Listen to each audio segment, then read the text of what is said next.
menjadi ibu itu juga harus dipersiapkan, ada ilmunya gitu ya, tidak ujuk-ujuk lahiran dan ternyata apa di luar dugaan ternyata melahirkan sesuatu yang luar biasa sekali ya, titik terapinya seorang wanita, kemudian habis melahirkan barulah timbul masalah-masalah yang ini bisa menjadi trauma panjenengan ya, yang bisa juga mengakibatkan Masya Allah di luar sana ya, betapa ada beberapa kasus sampai seorang ibu yang mungkin ya berani untuk apa tega membunuh anaknya dan sebagainya itu sebenarnya sesuatu yang harus dipersiapkan gitu ya. Jadi hal-hal itu ketika dipersiapkan dengan baik, insya Allah ya kita akan mengawal cinta ini sejak dalam masa kehamilan ini dan sesuatu yang trauma, yang kelahiran-kelahiran yang ini ya tidak diharapkan itu bisa dicegah kayak gitu. Nah ini seperti juga ada juga di sebentar. Ada juga ini ya, saya ada dalam hadis riwayat Tirmidzi yang menyampaikan bahwa suatu hari Nabi Muhammad SAW melihat seorang babi meninggalkan untanya tanpa mengikatnya. Lalu dia bertanya kepada orang babi tersebut, mengapa kamu tidak mengikat untamu? Nah, orang Badui tersebut menjawab, aku bertawakal, percaya dan berserah pada Allah, kayak gitu ya. Kemudian sang Nabi Shallallahu Alaihi Wasallam bersabda, ikat dulu untamu, baru kemudian bertakwalah pada Allah. Nah, ini jelas-jelas sudah dituliskan dalam hadis riwayat Tirmidzi bahwa kita harus ikhtiar dulu, kemudian bertawakal. Kalau misalkan nih kita ingin ya melahirkan yang penuh syukur ya seperti yang disampaikan Ibu Mugi ya, Bu Mugi Rahayu, melahirkan dengan penuh syukur, melahirkan dengan penuh berkah gitu ya. Tetapi tidak ada ikhtiarnya gitu ya, hanya berdoa ya Allah saya ingin melahirkan ini ya Allah juga. Nah itu sama halnya adalah bohong gitu ya, sama juga bohong kayak gitu.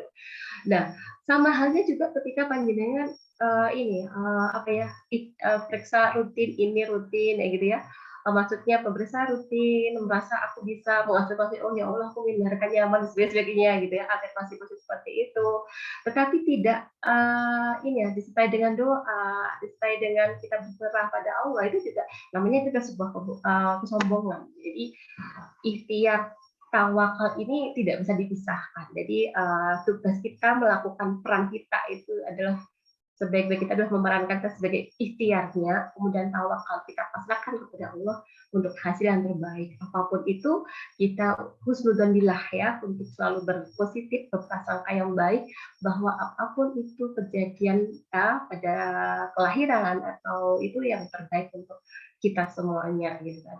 Misalkan ini aku udah ikhtiar ini, udah ikhtiar itu, sudah maksimal ikut kelas, ikut ini, tapi kudarullahnya harus menggunakan intervensi medis gitu ya. Nah, itu tetap kita harus berprasangka baik kayak gitu kan. Karena juga disebutkan bahwa yang apa kita anggap baik belum tentu baik menurutnya dan menurut kita ya baik itu belum tentu yang menurut tidak baik belum tentu itu baik menurutnya ya. Jadi siap untuk ikhtiar ya Bunda ya. Nah, slide selanjutnya.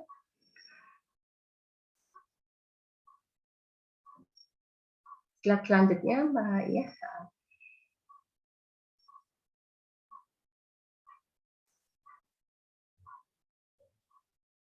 Ya, ini sambil menunggu slide selanjutnya, mungkin masih loading ya. Nah, ini ya, jadi juga disebutkan juga dalam Quran surat ini ya, 13 ayat 11 bahwa sesungguhnya Allah tidak akan mengubah keadaan suatu kaum hingga mereka mengubah keadaannya sendiri. Nah, ini ya, jadi Allah nggak akan merubah nasib seseorang kalau kita nggak akan merubahnya gitu kan. Nah, ini misalkan ya banyak ibu-ibu dengan kemarin memang tidak ada trauma kelahiran, tapi beberapa ibu itu ada kejadian yang pada saat kelahiran pertamanya itu ada sesuatu yang menyakitkan ya, sesuatu trauma lahir. Apa trauma lahir? Banyak sekali ya, mungkin trauma itu banyak bisa trauma secara psikis, psikologis atau trauma secara fisiknya gitu kan, mungkin dengan trauma persalinan dengan perdarahan, kemudian persalinan yang riwayat yang lalunya itu dengan plasentanya ada yang lengket dan sebagainya, persalinan yang berjalan lama gitu ya. Nah, itu sebenarnya sesuatu itu gitu ya, bisa kita persiapkan jauh-jauh hari selama masa kehamilan. Dan ketika apa ya, pengalaman itu adalah guru yang terbaik. Jadi misalkan anak pertama dengan riwayat seperti itu, jadi kita belajar bagaimana mengubah pada kelahiran yang kedua, ketiga dan seterusnya dengan yang lebih baik. Jadi yuk ini ya, dan kemudian Al-Quran surat ya, pertama ayat 5 ya, hanya kepadanya lah kami menyembah dan hanya kepadanya kami mohon pertolongan. Nah, ini kita tahu tentang meluruskan niat lagi ya. Bagaimana pada saat ini gitu ya, pada saat itu banyak sekali ibu-ibu yang melupakan bahwa hanya Allah yang sebaik-baiknya pelindung dan sebaik-baiknya penolong. Ya, bukan orang lain, bukan makhluk gitu ya. Jadi jangan terlalu berharap pada makhluk gitu ya. Kita harus menggantungkan segala kehidupan kita itu kepada Allah. Segala kemudahan pada saat kelahiran ya, kemudian selama kehamilan juga itu ya biiznillah semua karena Allah, bukan karena dokternya yang hebat, bukan karena bidannya yang hebat, itu bukan. Itu tauhid kita harus kita luruskan. Jadi misalkan nih, aku pingin lahiran di sana, pingin ditolong ini, nanti biar lahirnya normal, enak, lancar, ini nih. Jangan gitu ya. Karena apa gitu ya, itu sudah tauhidnya udah tipis banget gitu. Jadi karena fanatikan pada seorang bidan itu atau seorang dokter itu menjadikan apa bisa menduakan Allah gitu ya. Jadi kembali lagi bahwa Allah yang melahirkan. Jadi kami bidan, dokter itu ya, perawat itu akhirnya ini hanyalah sebagai perantara aja, hanya membersamai aja ya. Gitu. Slide selanjutnya, Mbak. Nah, ini sebelum saya ucapkan ya selamat atas kehamilan Anda ya, Masya Allah ya. Jadi namanya kehamilan itu adalah sebuah siklus seorang wanita dari mana mulai kehamilan, melahirkan ya, menyusui dan terlahir menjadi seorang ibu. Ini merupakan apa masa bagi seorang wanita yang masa terindahnya dalam hidup seorang wanita gitu ya. Dan masa kehamilan adalah masa untuk menyiapkan awal hidup yang penuh berkah. Boleh saya bilang ini adalah, saya selalu mengatakan awali cintamu dari sini.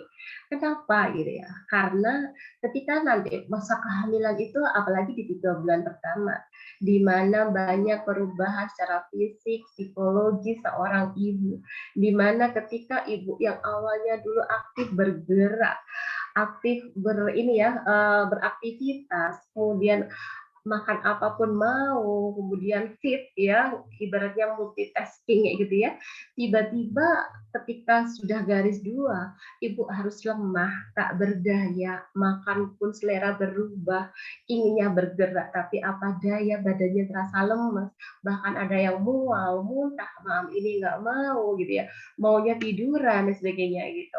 Nah, ini bukan awal-awal masa kehamilan ini Masya Allah gitu ya. Jadi perlu dukungan, perlu support, kasih sayang, cinta kasih, ya, dan kesabaran tentunya, kesabaran yang luar biasa. Dari siapa? Ya, yang utama adalah dari sosok suami, ya, sosok suami sebagai pelindung kita, gitu ya. Nah, ini jadi hal-hal seperti ini itu harus dipahamin antara ibu dan suami gitu.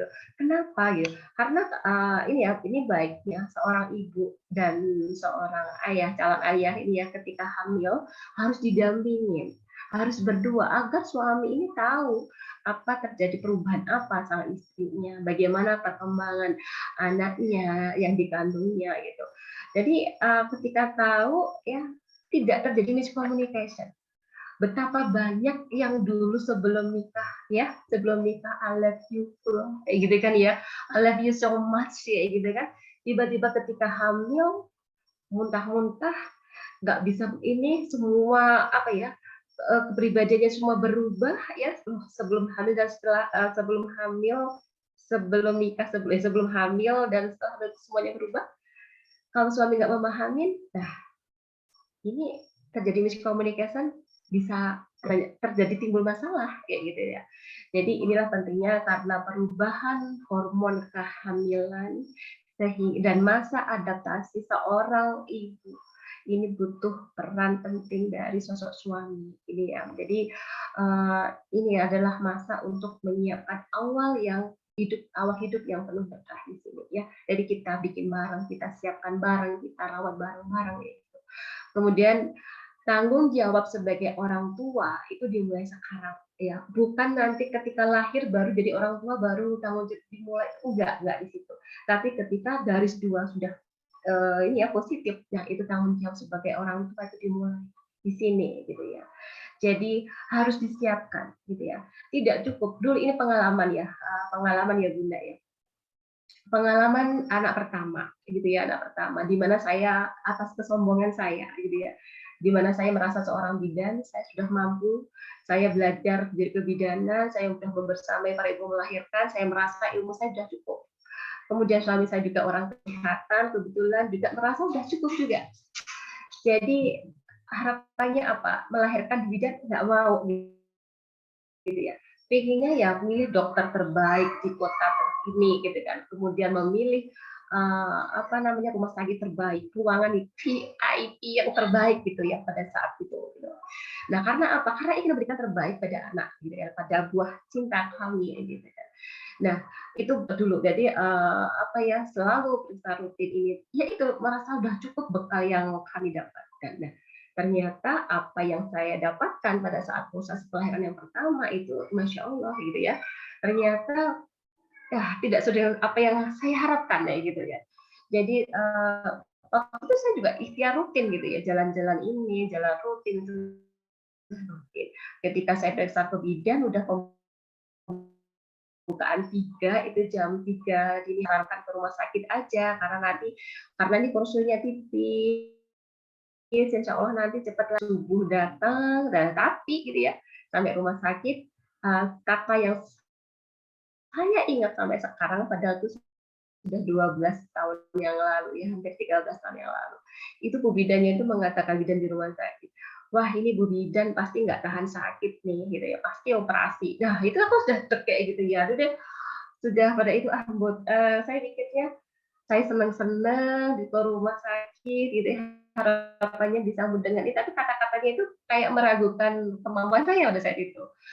Nah akhirnya dengan itu membuat saya dah ini ya, kemudian induksi saya ngikut aja ya, pasti karena apa? Karena itu apa yang disarankan dokter itu yang terbaik pada saat itu. Akhirnya ini harus diinduksi, oke, pada cepat datang buka tiket itu langsung diinduksi dimasukkan dalam jalan lahir saya gitu. Nah setelah 5 menit diinduksi ini barulah masya Allah kontraksi datang begitu hebatnya gitu. Kemudian saya kesakitan yang luar biasa, yang tadinya saya tenang, senyum itu kesakitan yang luar biasa. Dari jam ini ya 7 pagi sampai jam 3 pagi sampai jam 3 sore itu baru nambah 1, jadi muka 4. Itu sudah harus SC itu diajarkan SC sudah 4 kali gitu. Tapi saya kekeh, saya ingin lahir normal gitu ya, saya ingin pada saat itu saya memang nggak tahan sakit gitu. Dan terus memohon, doa terus itu ya. Nanti tapi hati saya juga luluh nanti kalau misalkan maghrib tetap buka 4 gitu ya, udah saya pasrah mau SC pasrah karena sakit luar biasa di induksi. Dan alhamdulillah pada saat maghrib itu udah pembukaan 7, jam 9 lahir Kak dengan apa? Dengan divakum, dengan perdarahan, dengan banyak intervensi medis pada saat itu yang akhirnya membuat suami saya yang trauma gitu ya. Jadi bukan saya yang trauma tapi suami saya melihat kejadian proses kelahiran itu trauma sampai akhirnya itu luar biasa sekali trauma suami itu. Nah dari situlah akhirnya kesombongan saya tadi terpatahkan. Saya belajar lagi tentang kasus saya pada waktu itu, belajar tentang hipnobirthing juga gitu ya. Kemudian belajar lagi di Bu Mugi Rahayu yang beliau persalinan Maryam. Kemudian anak kedua belajar lagi, ya anak ketiga belajar lagi hingga saya ketemulah Amanibat gitu ya. Jadi dari Amanibat itu guru kami dari Aisyah Al-Hajar, beliau dari keturunan Amerika, jadi mu'alaf, sekarang tinggal di Arab Saudi, Masya Allah, sebelum pandemi diberikan kesempatan untuk menimba ilmu beliau gitu ya, dan kami aplikasikan dari guru-guru kami untuk panjenengan semua, ya, dan alhamdulillah sampai ini semakin banyak ibu yang melahirkan secara alami. Dan kemudian Hanya Anda dan keluarga yang akan hidup dengan konsekuensi dari pengalaman makan Anda. Jadi ketika kita tidak bisa memutuskan, ya kita kan orang lain yang memutuskan, gitu ya, memutuskan tentang kelahiran kita, gitu ya. Nah, namanya intervensi medis itu pasti ada efek samping, ada konsekuensinya. Nah, itu siapa yang menanggung? Ya, kita kan, keluarga kita itu kan. Nggak mungkin kalau provider kesehatannya, mungkin dokternya nanggung kan enggak. Jadi inilah pentingnya untuk mempersiapkan. Allah kasih waktu 9 bulan 10 hari itu untuk memberdayakan diri, untuk mempersiapkan bagaimana menjadi seorang ibu, bagaimana melahirkan dengan penuh berkah. Gitu. Slide selanjutnya.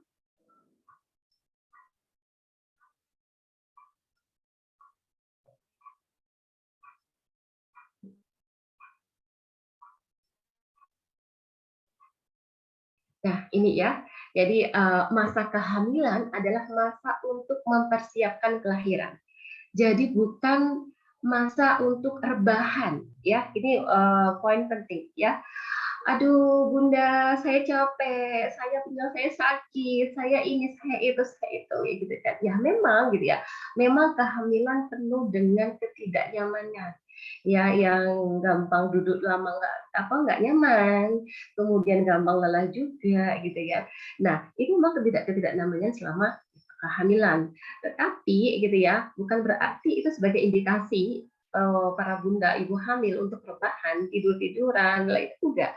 Jadi diamani itu dituntut untuk ibu bergerak aktif. Jadi aktif bergerak. Kenapa? Kita belajar dari zaman dulu gitu ya. Zaman dulu coba deh mbah-mbah kita atau tanya ke ibu panjenengan gitu ya. Pada zaman dulu itu ke pasar aja jalan kaki. Jangan coba tanya berapa jarak kilometer ke pasar. Ke kali itu mandi, ke sungai zaman dulu. Sekarang enak ya, ada kamar mandi di rumah kayak gitu kan. Dulu jalan kaki, semuanya berjalan kaki. Ya, dan betapa banyaknya zaman dulu itu pulang dari pasar lahiran. Pulang dari sungai kali lebih mandi lahiran di rumah gitu kan. Nah, pada zaman dulu itu coba tadi saya sering ketika ketemu mbah-mbah, kan di sini juga mbah-mbah juga banyak ya, ada lansia gitu ya. Saya sering tanya pada saat melahirkan dulu tuh bagaimana. Dari beliau itu saya banyak belajar. Ya, dan mereka itu saya tanya juga itu dijahit buatan bahan buatan tuh gitu ya. Jadi dan itu memang bisa menutup kembali ya, beda ya. Jadi perineum atau jalan lahir yang robek sendiri secara alami itu akan lebih cepat pulih daripada jalan lahir yang disobek atau di episiotomi. Itu penyembuhannya akan sangat lama. Jadi mengapa kita meminimalisasikan intervensi medis gitu ya, jadi lebih ke mensupport natural birth. Nah, persiapan apa aja yang disiapkan ibu hamil secara fisik, mental, dan spiritual. Jadi 3 hal ini saling berkaitan. Ya, jadi kayak tadi yang saya sampaikan, doa terus, ya Allah ingin lahiran nyaman, ingin lahiran penuh berkah, ingin sih hari ini, ingin cepat perineumnya utuh, ingin lahirnya cepat buka 10, lah datang langsung lahir. Tapi nggak ada ikhtiar, nggak ada persiapan fisik, ya itu namanya sebuah apa ini ya kesombongan kayak gitu ya. Kemudian ya ini terus persiapan fisiknya dengan apa gitu ya. Persiapan fisiknya itu ada 2 hal ya ibu-ibu semuanya. Jadi dengan menjaga nutrisi ya, nutrisi yang kedua adalah dengan berolahraga, aktif bergerak.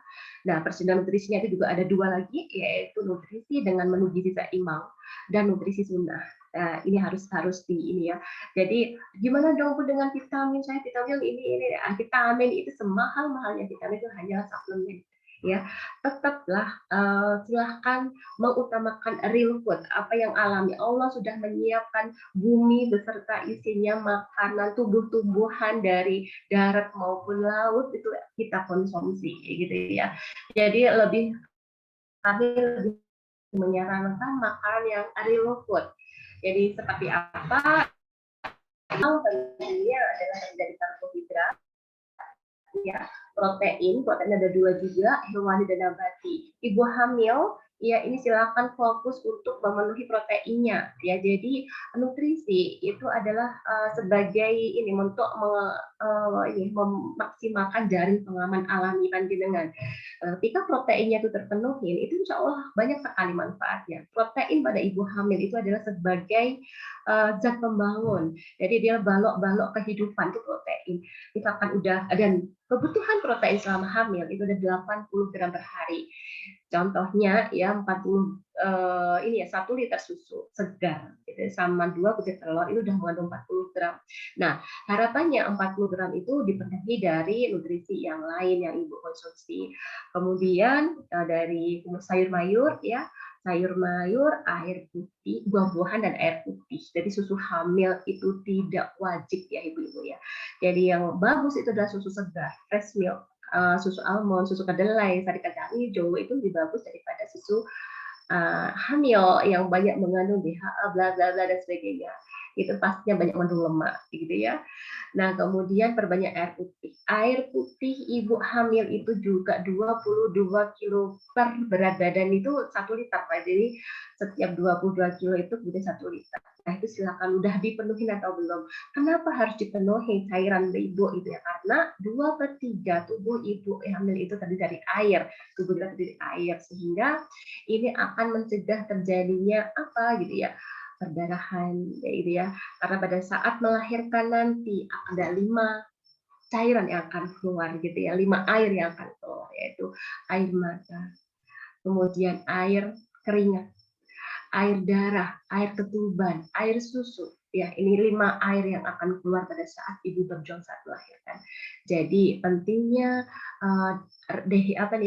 air, konsumsi air selama kehamilan dan jaga nutrisi.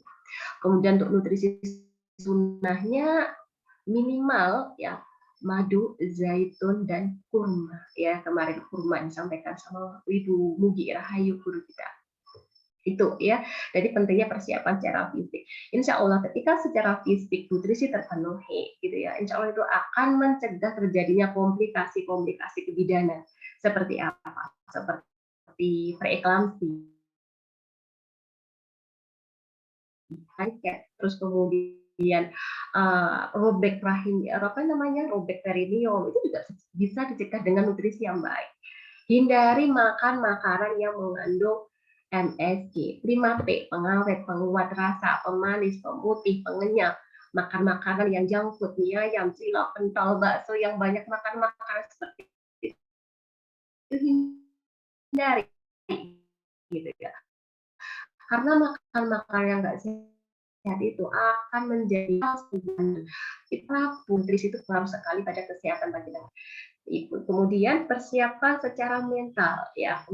Ibu mental ini adalah psikologisnya ibu. Ibu hamil harus bahagia. Itu penting sekali gitu ya. Kenapa ya? Karena ketika penuh syukur gitu ya, ketika bahagia, penuh syukur ya.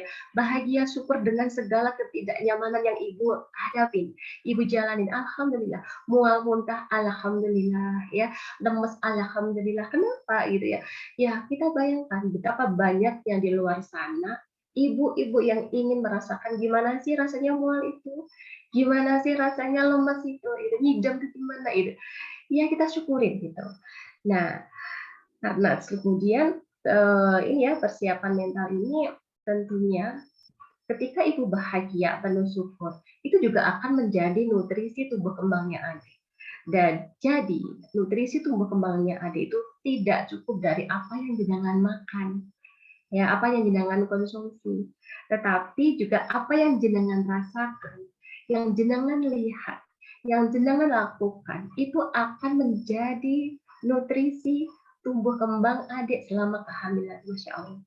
Jadi ketika hamil, ya ini persiapan spiritual, gitu ya, ini saling bergandengan, saling berkaitan. Iya, gitu ya, persiapan spiritual dengan apa? Gitu. Tentunya ibu hamil dengan emosi yang bergejolak, naik turun, gitu ya. Antara marah, sedih, bahagia, tangis, dan air mata itu beda tipis gitu ya.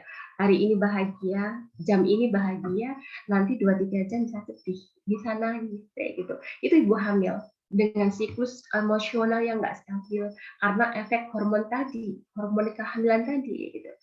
Nah, sehingga apa gitu, silahkan, persiapan spiritual ini kami ada mutabaah juga yang disampaikan seperti di minggu yang kemarin gitu ya.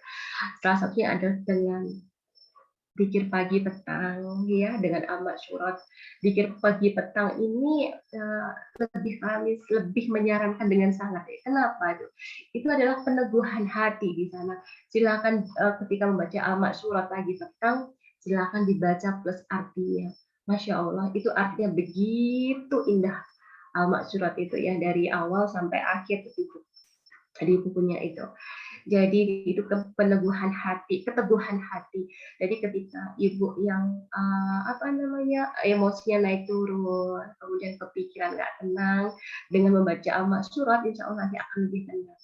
Kemudian ada tilawah, ya, ada zikir pasrah tilawah, kemudian ada ya menggunakan ibadah-ibadah wajib, ibadah sunnah, kemudian dengan ini ya, malam bisa dipipis itu ya, silakan luangkan adik malam itu kode ketika kamar mandi, ambil air wudhu sekalian, sholat minim 3 rakaat, 2 tahajud 1 witir. Dibiasakan adik untuk melakukan, karena apa? Niat kita tidak cukup ingin melahirkan anak laki-laki atau anak perempuan aja, nggak cukup ingin melahirkan normal atau antara sesar aja, nggak cukup itu.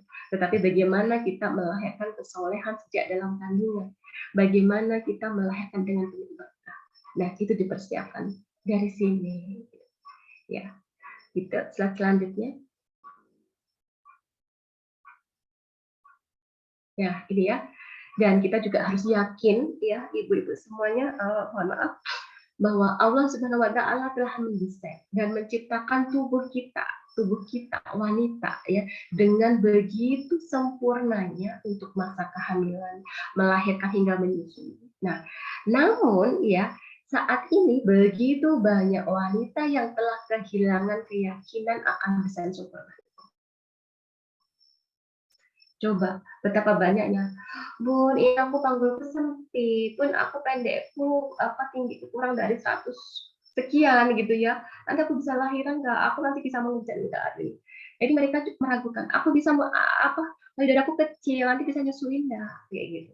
Ya, jadi begitu banyaknya karena apa? Informasi yang ini ya, banyak yang diterima bahwa melahirkan sesuatu yang misterius, melahirkan itu sesuatu yang berbahaya, yang itu akhirnya menakutkan. Dengan kasus seperti ini itu ya, banyak kasus-kasus yang di luar sana, itu akhirnya membuat mindset ibu itu meragukan kesempurnaan yang telah diciptakan Allah. Jadi ayo kita kembalikan lagi bahwa Allah telah mendesain tubuh kita dalam hamil, melahirkan, dan menyusui, serta telah menciptakan jaring pengaman karunia. Tugas kita adalah satu, meyakini. Slide selanjutnya. Nah, ini ya, trust to Allah, trust your body, trust your baby. Ya, tadi trust to Allah tadi udah desain sempurna tubuh kita tadi. Kemudian trust your body. Jadi Allah menciptakan rahim untuk tempat tubuh adik berkembang selama 9 bulan 10 hari. Ya, kemudian ciptakan vagina ini sebagai jalan lahir, dan diciptakan payudara untuk menyusui. Itu sudah satu paket. Ya, jadi ketika hamil, payudara mulai celeng gitu ya, mulai dipegang sakit, itu sebenarnya adalah persiapan untuk sel-sel payudara ini akan membesar untuk proses menyusui tadi. Kemudian panggulnya tuh saya sakit Bunda, biasanya panggulnya sakit kayak gitu ya, itu karena peregangan tulang panggul. Semakin besar usia kehamilan, maka tulang panggulnya pun juga akan ikut meregang menyesuaikan besarnya usia kehamilan ini. Jadi rasanya nggak ngilu-ngilu. Terus gimana dong biar nggak ngilu gitu ya? Olahraga dong, olahraga, harus stretching, olahraga, kemudian nutrisinya juga dipenuhi ya, jadi lebih aktif bergerak. Kemudian trust your baby, ya, yakin bahwa Allah itu akan melahirkan bayi kita pada waktunya. Ya, jadi ini kebanyakan ibu itu kalau sudah telat 1 hari, 2 hari, 3 hari itu udah galonya udah masya Allah gitu.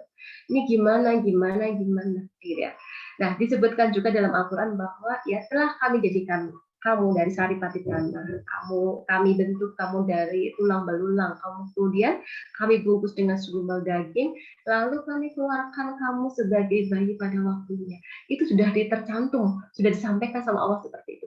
Lalu kami mengeluarkan kamu sebagai bayi pada waktunya. Kami siapa? Allah yang mengeluarkan. Kapan? Ya pada waktunya, ya. Karena pada saat usia 120 hari, ketika ruh ditiupkan, tercatatlah semua. Kapan kamu lahir, kapan kamu ajalnya, ya siapa jodohnya, rezekinya di dunia itu semua tercatat. Jadi kita kembalikan lagi begitu. Nah, terus tetapi tidak hanya akhirnya ya udahlah sama Bunda ini ditunggu aja nanti lahirnya semua lahir sendiri gitu ya pada waktunya.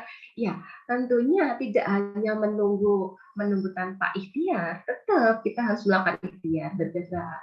Kemudian ada intervensi teknik-teknik alami yang dapat membantu ibu melahirkan. Tanda cintanya itu muncul. Ya. Nah, daripada kan ada dua itu misalnya kan langsung diinduksi atau tindakan apa ya, kita meminimalisasikan intervensi medis itu, kita lebih mengikhtiarkan cara-cara alami bagaimana adik melahirkan secara alami juga. Slide selanjutnya. Nah, ini ya. Jadi melahirkan adalah proses yang alami, sebuah keajaiban dan keyakinan pada Allah Subhanahu wa taala. Jadi di sini adalah yang alami itu ya, yang alami itu ya sudah kodratnya kita itu hamil, melahirkan, menyusui itu sudah kodratnya gitu ya. Kemudian sebuah keajaiban.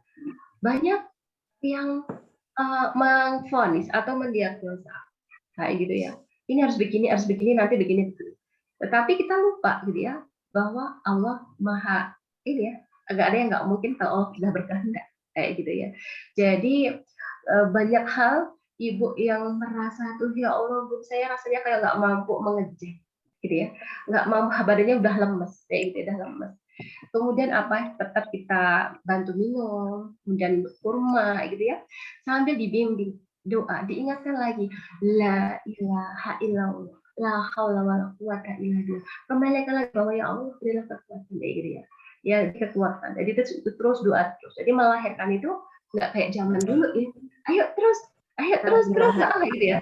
Jadi kayak tuh tempat gitu enggak gitu. Jadi ketika melahirkan pun ayo kita sebut kita pikir, kita ucapkan dengan kalimat thayyibah kayak gitu ya. Memohon pertolongan Allah karena yang melahirkan itu Allah. Gitu. Kemudian adalah merupakan sebuah keyakinan pada Allah. Iya. Seberapa yakin panjenengan, seberapa yakin ya itulah akan berbanding lurus tentang hasilnya gitu ya. Kalau ragu-ragu ya hasilnya juga setengah-setengah kayak gitu kan. Jadi untuk melahirkan ya biasanya ada PBASI juga ya, ada PBASI itu libatkan Allah gitu kan. Jadi kami tidak bisa menjanjikan apakah bisa dijamin lahir normal kalau saya udah ikut kelas, udah ikut ini, enggak ya. Jadi kami nggak bisa menjamin ya. Kami tidak bisa menjamin diri kita sendiri gitu ya. Dan kami tidak bisa menjamin harus menjamin dan bisa normal enggak gitu. Karena yang hanya bisa menjamin itu Allah gitu ya. Kalau Allah udah ridho, monggo tinggal pun fayakun. Keajaiban itu akan datang kayak gitu. Kemudian melahirkan itu adalah fungsi seksual ya. Jadi ibu-ibu semuanya tanpa kita sadari ya.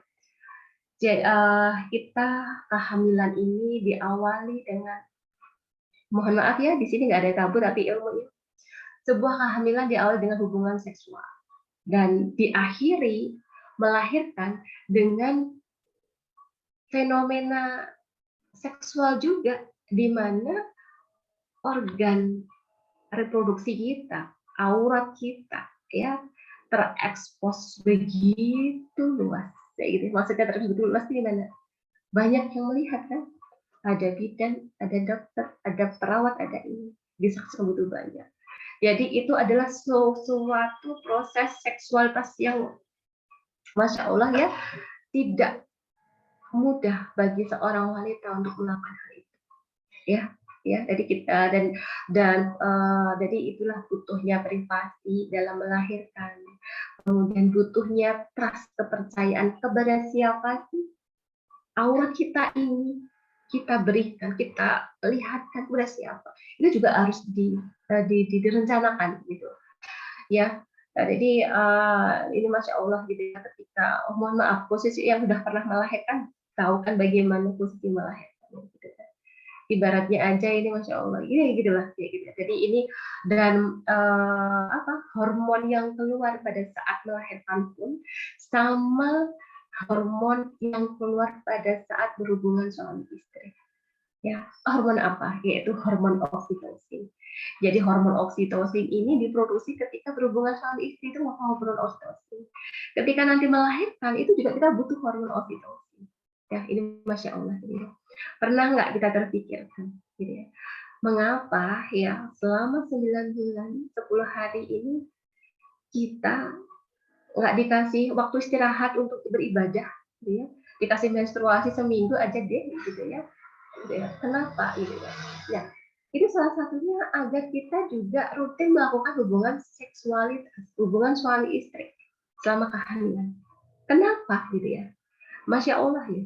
Selain hubungan suami istri itu adalah selain ibadah, di mana ketika berhubungan suami istri itu ibu itu mengeluarkan hormon oksitosin atau hormon cinta. Ketika mengeluarkan hormon oksitosin, hormon cinta, itu ibu akan merasa bahagia. Dia akan relax. Nah, ketika bahagia, efeknya apa? Dia akan bahagia dengan kehamilannya. Dia akan bersemangat menjalani kehamilannya. Kayak gitu ya. Coba deh ibu-ibu yang udah ini yang menikah, kalau misalkan ini, mohon maaf ya, ini yang calon-calon ibu gitu ya, ini buat sekedar ilmu ya. Itu juga akan ini, di sini ya alhamdulillah insyaallah dapat semua ya, jadi kan ya ini jadi ketika nanti kita rutin untuk hubungan suami istri itu juga akan menenangkan ya selain ibadah.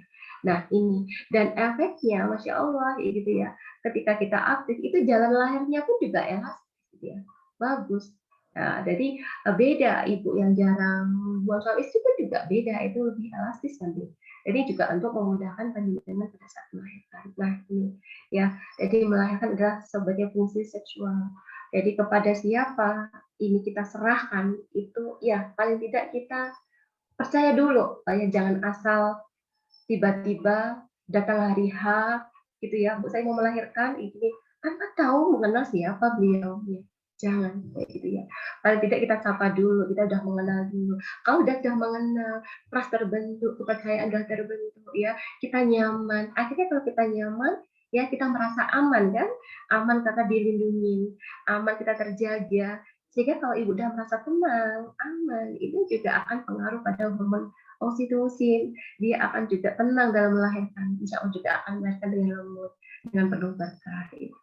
Kemudian melahirkan itu adalah menyembuhkan. Iya. Ini masya Allah juga melahirkan itu menyembuhkan, gitu ya. Jadi, gitu ya, sangat disayangkan sekali apabila melahirkan itu harus meninggalkan sakit hati atau trauma. Ya. Saya ada itu ada salah satu klien di rumah saya itu beliau dari Surabaya. Dari Surabaya usia 8 bulan itu kita cacat gitu ya, kemudian Bismillah beliau dari Surabaya kemudian pulang ke Ponorogo gitu selama 8 bulan ke 9 bulan itu kurang lebih waktu nggak ada 2 bulan insya Allah itu biar rutin untuk memeriksakan kehamilannya kayak gitu. Dan ternyata saya juga ini ya, dan alhamdulillah itu kebetulan tidak AC gitu ya, AC dari Surabaya. Nah itu alhamdulillah pada saat melahirkan datang udah ikut kelas, kemudian dia semakin memberdayakan diri juga. Bismillah datang itu udah pembukaan 6 atau 7 gitu kurang lebih ya. Dalam waktu 1-2 jam udah melahirkan gitu. Beliaunya kecil banget, bangkulnya kecil banget. Bismillah dimudahkan. Nah setelah lahir, kemudian saya tanya gitu, bagaimana perasaannya gitu, bagaimana yang dirasakan saat ini, saya tanya gitu. Kemudian apa yang terjadi gitu. Beliau itu menangis, dia menangis, tiba-tiba dia nangis gitu. Kenapa gitu? Ibu gitu ya, saya merasa saya seperti seolah-olah sembuh dari suatu sakit yang saya nggak tahu apa sakitnya gitu. Selama ini saya merasa sakit, kayak gitu, hati saya sakit, kayak gitu, dan dia sambil nangis kayak gitu. Karena apa, dengan kelahiran pertama itu kelahiran sesar dan banyak trauma. Jadi seorang bidan dari Universitas Airlangga Surabaya. Dengan predikatnya seperti itu, dia mungkin ada beban di hati juga. Dan itu Masya Allah dia berlinang air mata. Dia nggak menyangka sampai Allah berikan kemudahan seperti ini, bisa melahirkan secara normal dan dimudahkan proses yang begitu cepat. Saya merasa sehat, saya sudah merasa sembuh dari satu penyakit yang selama ini saya nggak tahu sakit apa itu. Nah itu, jadi melahirkan itu adalah menyembuhkan. Jadi ini bagi anak yang kedua, anak yang ketiga, bah itu ya bisa membedakan. Nah, PR-nya itu ibu-ibu yang masih anak pertama, yang belum pernah merasakan kehamilan gimana, kelahiran itu bagaimana. Kadang semangat yang memberdayakan diri itu kurang, semangatnya untuk mengikuti kelas-kelas itu kurang, sehingga apa gitu, merasa bisa, kemudian belajar-belajar dari sosial media yang berseliweran itu, merasa sudah mampu, gitu ya, sama kesombongan kayak waktu dulu gitu kan. Dan ternyata ketika di hari H harusnya merasa nggak bisa apa-apa. Nah, saya harap meskipun anak yang pertama, ayo sayang, disiapkan ya, belajarlah gitu kan, jangan sampai nasib kita, mereka yang menentukan, ya jangan sampai mereka yang memutuskan, ya jadi kita harus berani membuat keputusan. Dengan apa ini? Ya dengan ilmu. Ketika panjenengan berilmu, ketika panjenengan belajar memberdayakan diri selama kehamilan, belajar tentang kehamilan, belajar tentang kelahiran, gitu ya, menyusui, dengan lebih percaya diri dalam mengambil keputusan. Gitu ya. Slide selanjutnya.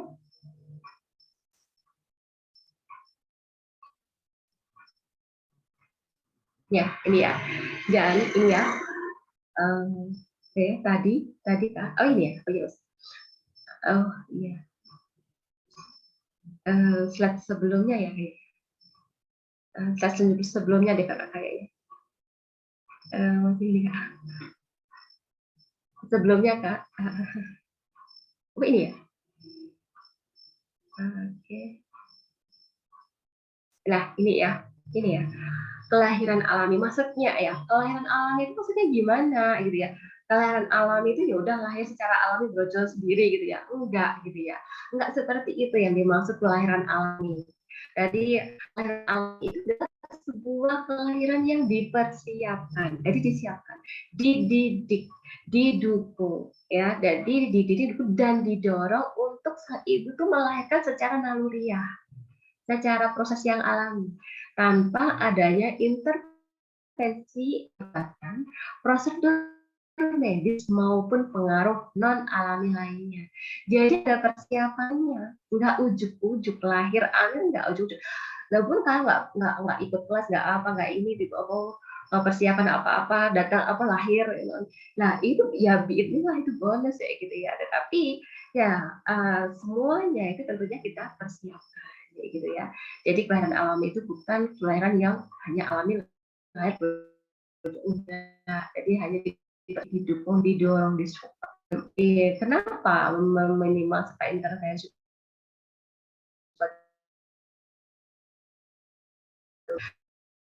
kita harus mengetahui bahwa satu itu apa sih yang disampaikan, ya tahu nggak ya gitu ya. Jadi ini ya, Masya Allah saya juga lebih ini tuh banyak teman-teman yang setelah melahirkan secara sesar yang kemudian disuntik ya obat bius itu ternyata adalah kandungan narkotika, ya obat bius terkandungan narkotika. Kalau ini sekarang modal-modal kerak kelahiran era itu ya yang minim rasa sakit dan sebagainya itu kandungan narkotikanya yang divariasikan di double dosis gitu ya. Dan itu Masya Allah gitu ya, ketika dan ibu yang melahirkan secara sesar kebanyakan, coba dia silahkan ibu-ibu amatin gitu ya, kebanyakan lebih cenderung mengalami apa ya, postpartum baby blues-nya itu lebih sering, jadi emosionalnya itu lebih sering terganggu daripada ibu yang melahirkan secara normal ya. Itu karena salah satu efek obat bius yang dimasukkan tadi gitu ya, obat narkotika yang dimasukkan tadi ya. Jadi Masya Allah ketika saya tahu, Masya Allah gitu, suntik ilat, saya misalkan habis ini sakit apa, misalkan ada kan itu melahirkan sekarang dengan metode suntik ILA, obat ditambah sakit. Iya, itu adalah mematikan fungsi alami tubuh, gitu ya. Kita nggak usah suntik-suntik anti nyeri, atau bius anti sakit saat melahirkan secara alami, nggak bisa.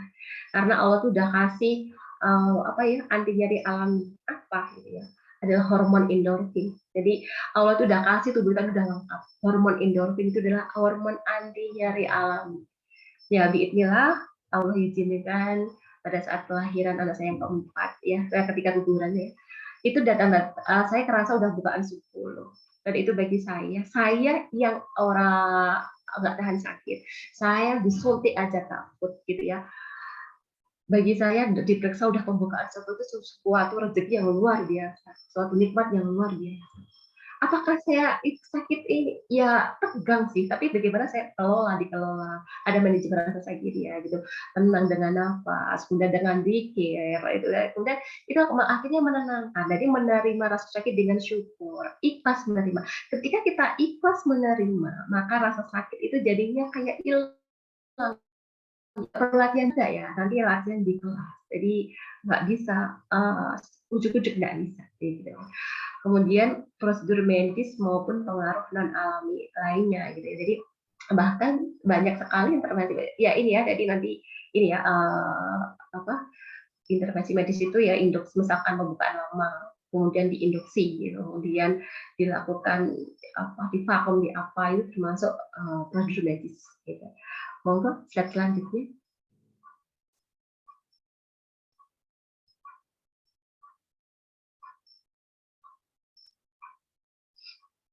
Nah ini ya, ini ya Kak ya.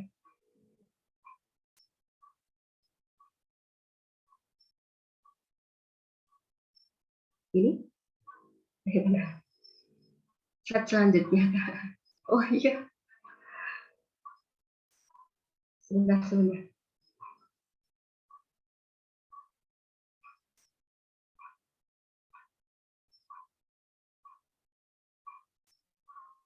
Oh iya, ini video ya. Jadi ini ada sebuah video. Dari video ini kita belajar tentang bagaimana melahirkan ya, video. Boleh Mbak share videonya. Nanti ada beberapa. Jadi Ibu biar tahu bagaimana sih melahirkan itu. Paling nggak ada gambaran ya melahirkan itu. Nah ini nanti ada video. Silahkan Mbak untuk diklik videonya.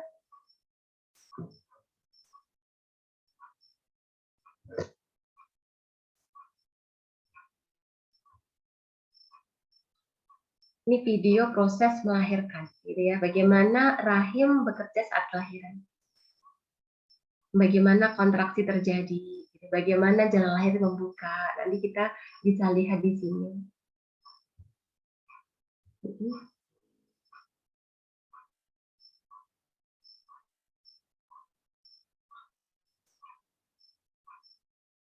Masih loading.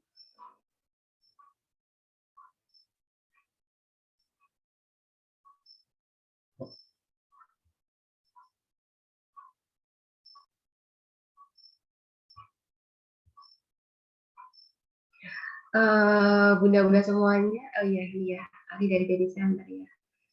Dari awal dulu.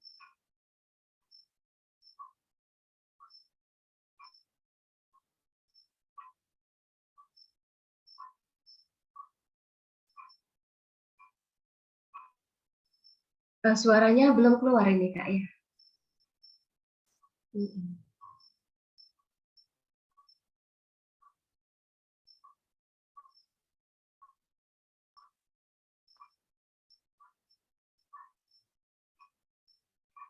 Including prostaglandins, which soften the cervix, and oxytocin, which triggers the uterine muscles to contract.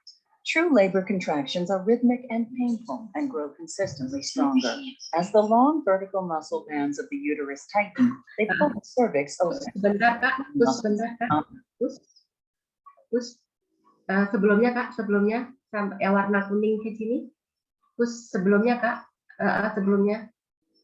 sebelumnya Kak lagi.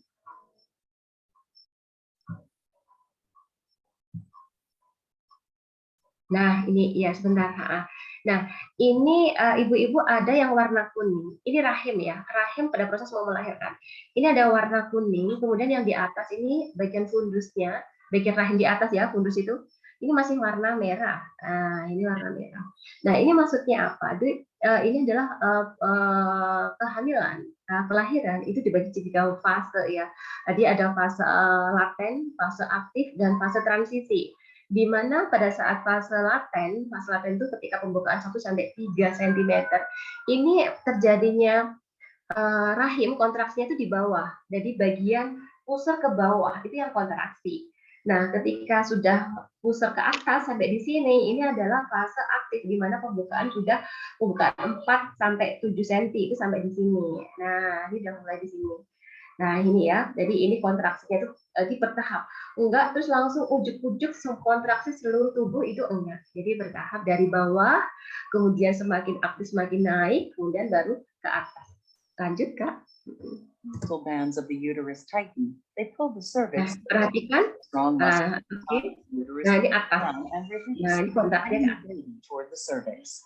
The mucus plug, a collection of thickened cervical mucus Ini fungsinya kalau di atas. shut for 9 months, may be expelled days before or in the midst of labor. When the amniotic sac ruptures, Yeah. the water has broken. It can feel like a trickle or a gush of fluid. Oke. Your cervix will begin opening and thinning, known as dilation. and Push, Kak. Push, Kak. Push, Kak. Oke. Push ya. Push. Nah, ini ya. Jadi ini tadi kan ada yang keluar. Itu tadi adalah mukus plug itu sumbernya jalan lahir itu ya, berjalan blood soul kayak gitu kan.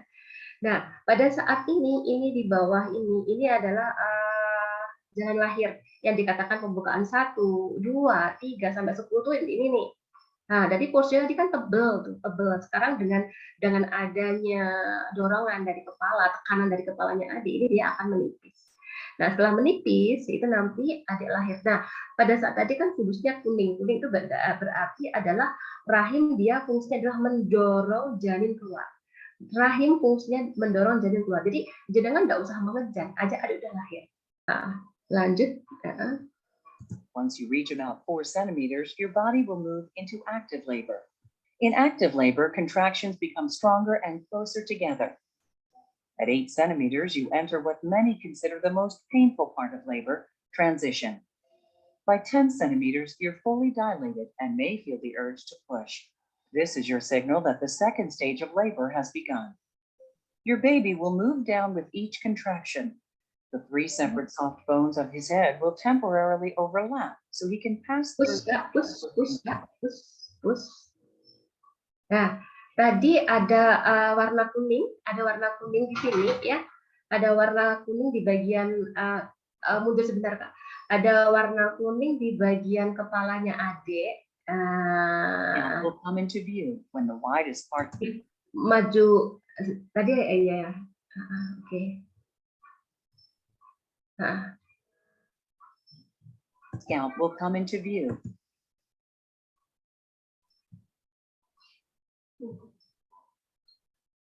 Temporarily overlap. Oke, push yang kuning tadi kan. Lagi.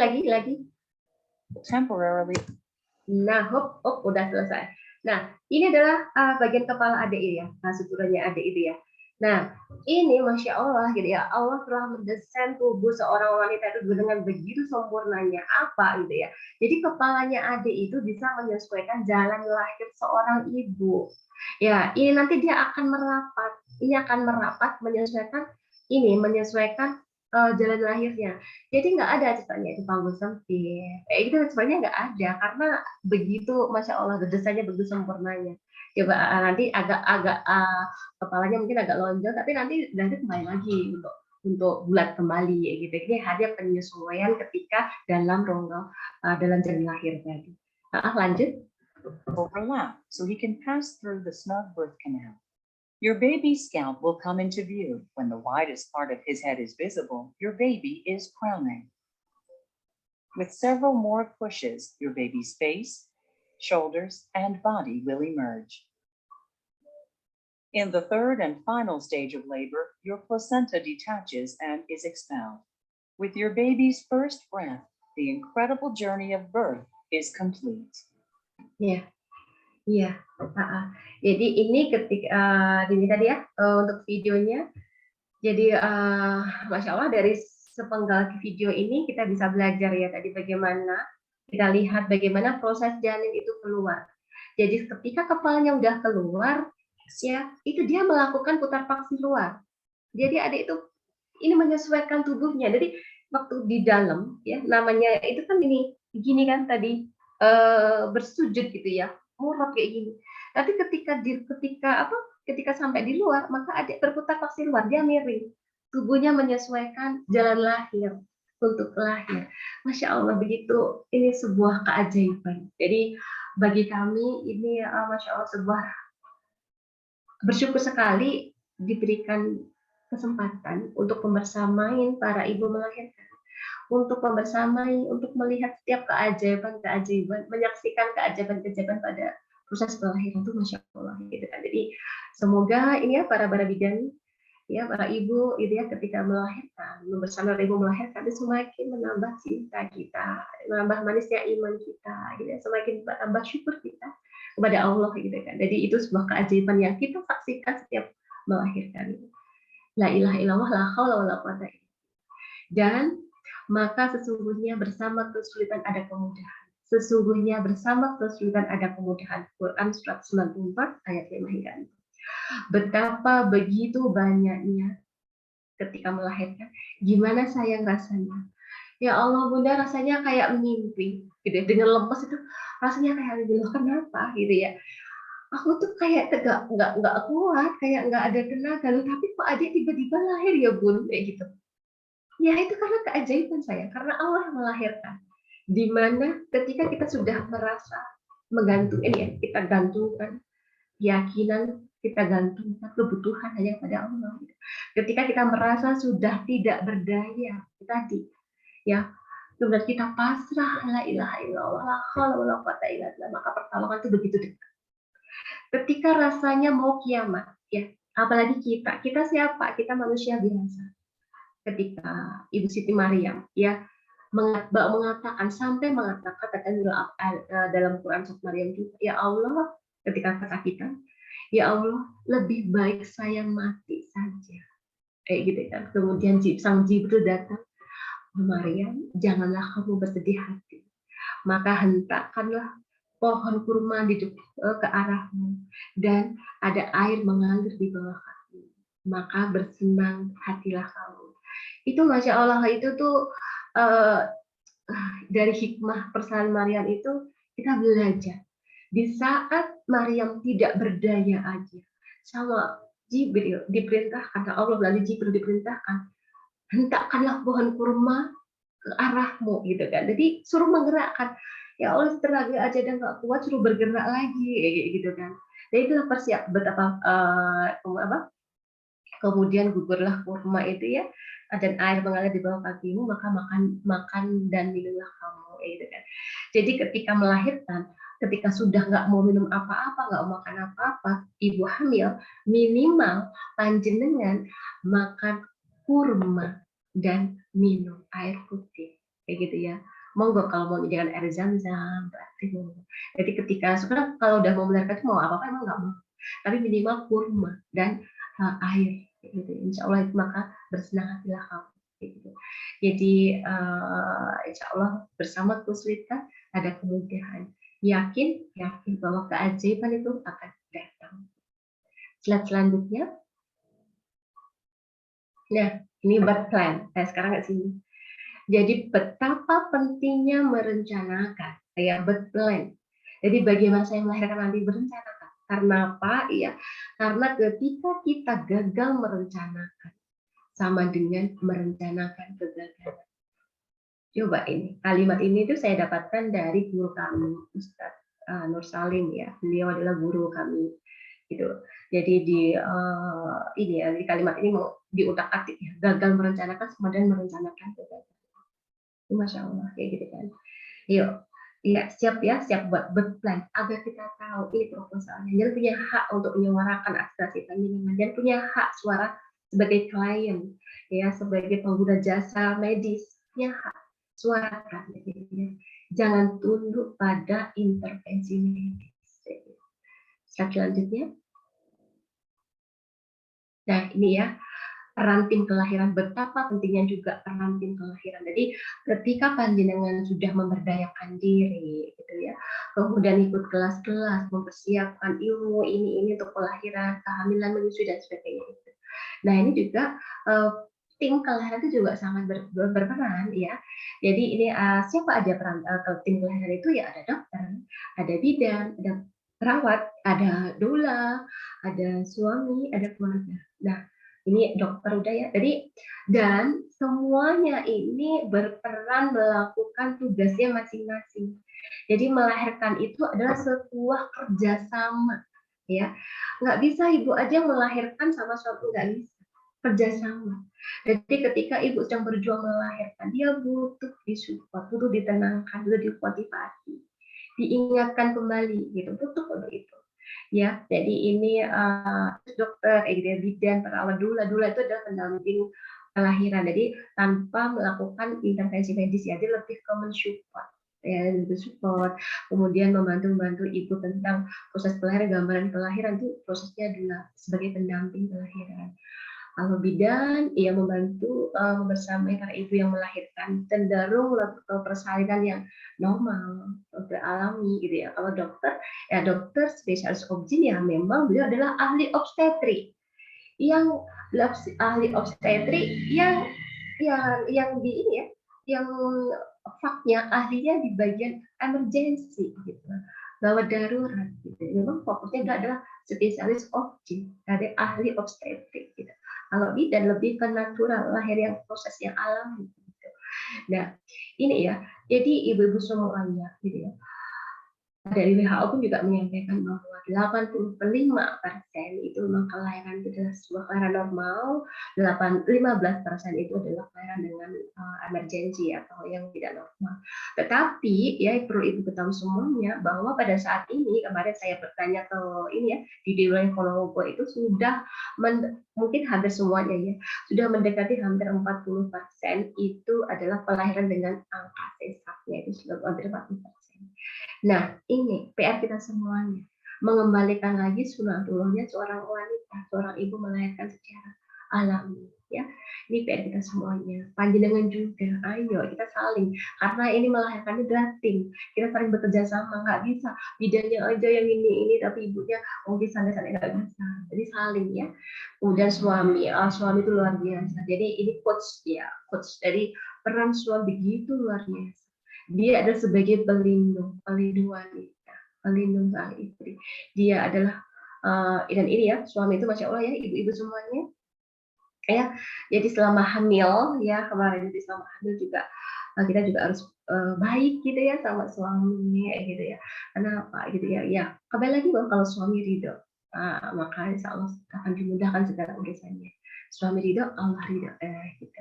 Nah, kemudian ini ya dari Aisyah Al-Hajar, ya, seorang tenaga kesehatan, pendamping kelahiran yang memahami perannya sebagai penjaga pantai yang akan menyelam jika ada seorang yang tenggelam, benar-benar berharga bagaikan emas.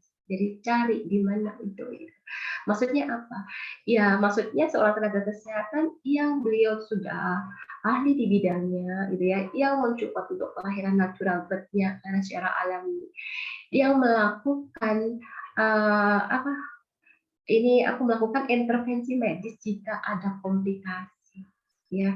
Cari di mana, ya, di mana cari, gitu, silakan cari sesuai blood plan panjenengan. Ini sekedar bercerita, guru kami, Dokter Dea Reovania, mohon izin Dokter Dea menceritakan sedikit cerita beliau, masya Allah. Ketika beliau itu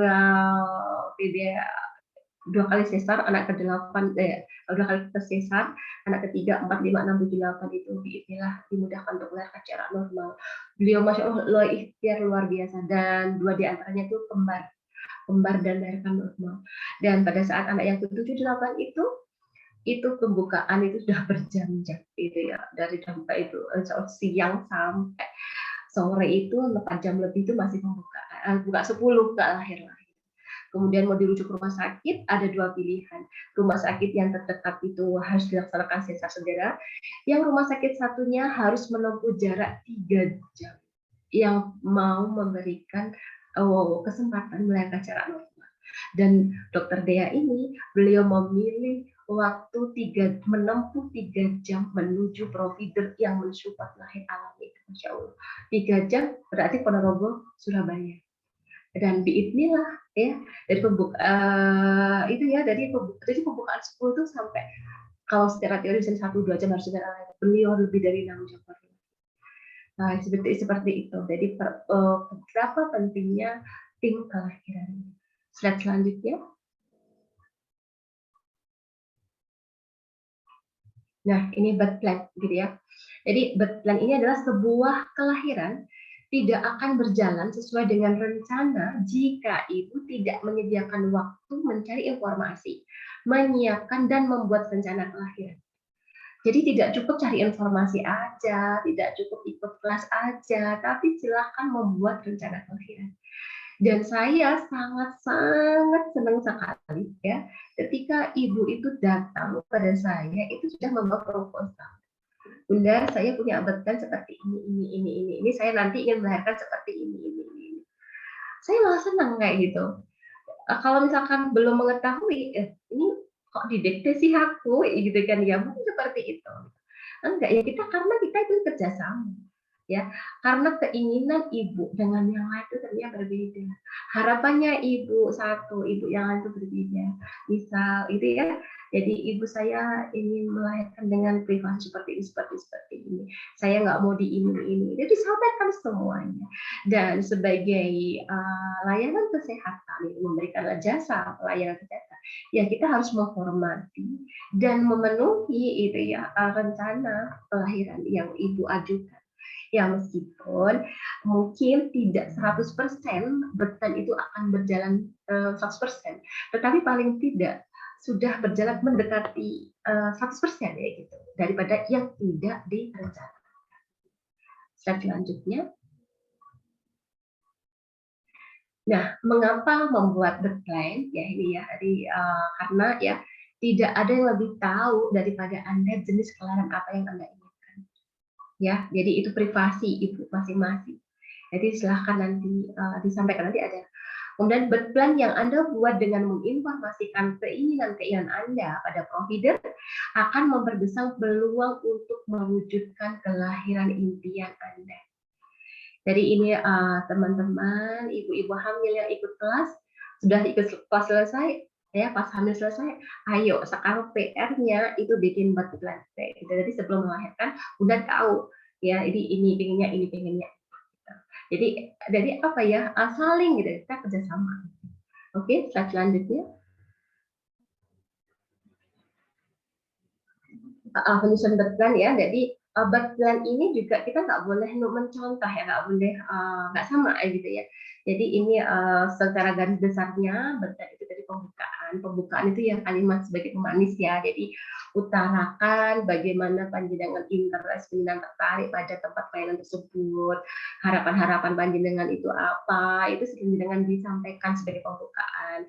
Kemudian juga disampaikan daftar siapa saja yang akan hadir pada saat kelahiran, siapa saja yang Anda inginkan untuk selalu hadir itu disampaikan. Karena apa? Siapa yang akan hadir pada persalinan kita itu juga akan menentukan seberapa nyaman, seberapa ini ya kelahiran kita, khususnya pada saat kelahiran nanti gitu. Dan seseorang yang tidak kita inginkan ketika hadir pada proses kelahiran itu juga akan menghambat terjadinya kelancaran pada saat proses melahirkan. Kenapa? Karena akan mempengaruhi hormon adrenalin. Hormon adrenalin itu hormon marah, hormon tidak nyaman ya gitu. Jadi ini bagi kami penting sekali siapa yang hadir itu direncanakan, disampaikan gitu. Kalau nggak gitu, se-RT datang semua di desa misalnya gitu. Di RT semua gimana udah pulang gitu ya. Oh aku dulu cepet loh, aku ini loh. Nah, itu satu orang tanya gitu, pengalaman nih gitu ya. Jadi kalau itu katanya biasa ya, seolah biasa bagi yang mengatakan, tetapi pada saat ibu yang sedang menunggu pas kelahiran itu sangat mengganggu, sangat nggak nyaman. Jadi benar-benar perhatikan siapa yang hadir. minimal suami aja gitu ya, itu kita lebih nyaman gitu. Karena apa, pada saat melahirkan itu di mana itu adalah fase terendah panjenengan, di mana jenengan itu emosinya sedang ini ya, sedang masya Allah dasarnya gitu kan. Jadi itu privasi, jadi jangan sampai semuanya orang tahu. Jadi kita bebas mengeluarkan suara gitu, itu saja yang kita amanahkan. Kemudian sebutkan secara spesifik ruangan seperti apa yang Anda inginkan. Jadi misalkan ruangan yang redup, yang bersih, penuh dengan murotal gitu ya, bukan musik ya, bukan musik tapi lebih ke murotal. Kenapa? Ya karena melahirkan itu ibadah, ya melahirkan itu ibadah, bukan nyanyi-nyanyi gitu. Kemudian mintalah agar tidak ada batas waktu. Itu kembali lagi bahwa pembukaan itu juga butuh proses. Melahirkan itu butuh proses. Nggak bisa, oh ini pembukaan ini harus segera gini. Nggak bisa. Gitu ya. Jadi semua itu butuh waktu. Nah, kembali lagi bahwa Allah akan melahirkan ketika waktunya. Kayak gitu kan. Ketika fase laten itu bukan 1 sampai 3, itu ibu kalau bisa di rumah aja dulu. Kenapa? Gitu. Karena kalau fase laten itu masih bisa berlangsung jam-jam berhari-hari bahkan berminggu. Ada pembukaan 2 minggu baru melahirkan ada gitu kan. Tapi kalau udah pembukaan 5 ke atas bisa lebih cepat. Kemudian kebutuhan nutrisi ya sudah terpenuhi, meminimalisasikan intervensi.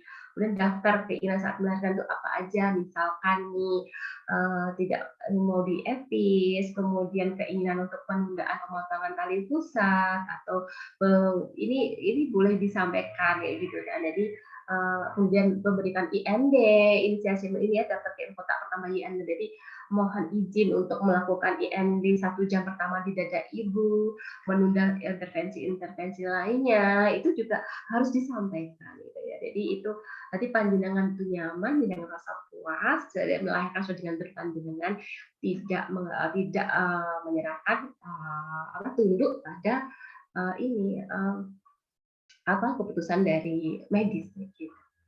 Lanjut. Nah, ini ya. Oke, jadi inilah knowledge kuncinya adalah knowledge is power, preparation is key. Jadi ilmu itu adalah kekuatan, ya. Yuk berilmu sebelum beramal, belajar. Jangan, tidak cukup belajar di sosial media, nggak cukup. Itu tuh hanya hanya kulitnya aja, gitu ya. Ayo belajar lebih dalam lagi. Itu hanya kulitnya aja kalau di sosial media itu banyak sekali ilmu-ilmu sosial, tapi hanya kulitnya aja. Datangin gitu ilmu itu. Kemudian preparasi SK, persiapan adalah kuncinya. Seberapa panjenengan siap, ya seberapa itu akan berbanding lurus dengan hasil yang panjenengan dapatkan. Dan insya Allah sudah selesai. Ini ibu-ibu semuanya. Oke, ini insya Allah ada persembahan satu video ya. Ini satu video terakhir. Ini kita ambil ya jazakumullah khairan. Ini adalah mohon izin untuk menyampaikan sebuah video. Video ini adalah saya ambil tahun 2021 gitu ya. Ini beliau dari Umi Rina ya, di mana beliau 3 kali sesar. Bismillah Allah mudahkan untuk melahirkan secara normal dengan berat badan 4 kilo 4 on dan perineumnya utuh, masya Allah, dan perjuangan yang luar biasa di mana sang suami yang awalnya takut ketika ikut kelas kehamilan, akhirnya beliau berani untuk membersamai, mendukung, mensupport suami.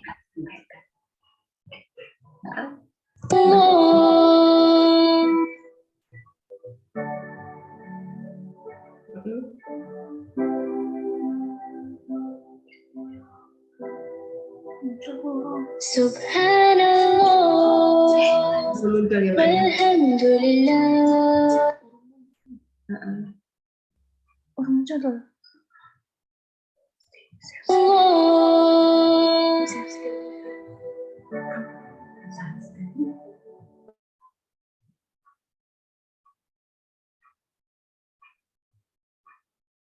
Ini ketika beliau sudah di ini ya, jadi silakan disimak dulu.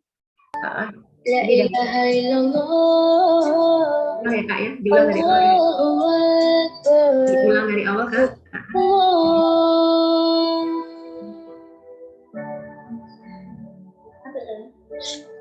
Ini ketika ikut kelas, ini ya.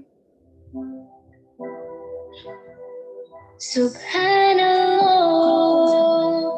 walhamdulillah, la ilaha illallah, Allahu Akbar. Subhanallah, walhamdulillah, la ilaha illallah, Allahu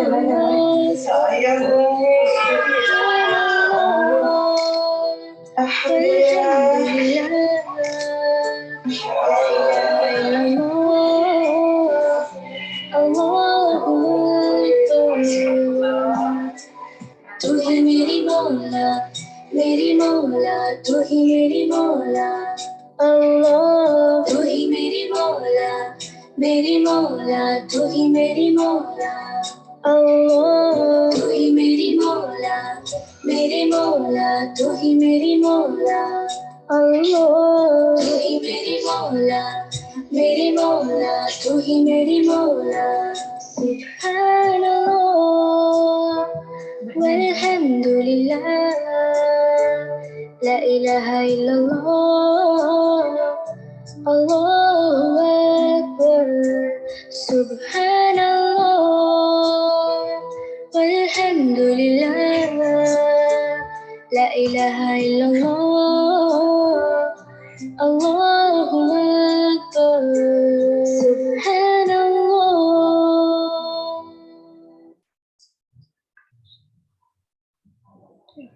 Ya, alhamdulillah itu tadi video lama, gitu ya. Tetapi ini prosesnya tuh masya Allah ya, proses perjuangannya itu masya Allah, gitu kan. 44 dengan perineum utuh, bahkan ada yang 4,7 kilo perineum utuh. Kembali lagi bahwa itu adalah biidznillah Allah yang memudahkan. Gitu. Tugas kita adalah ikhtiar untuk mempersiapkan, hasilnya kita pasrahkan pada Allah yang maha mengetahui, Allah yang maha baik. Dan ibu-ibu semuanya, ini silakan untuk pertanyaan, Mbak Ulfa.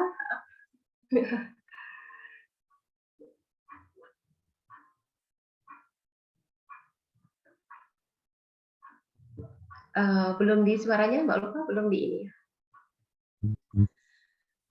Ya.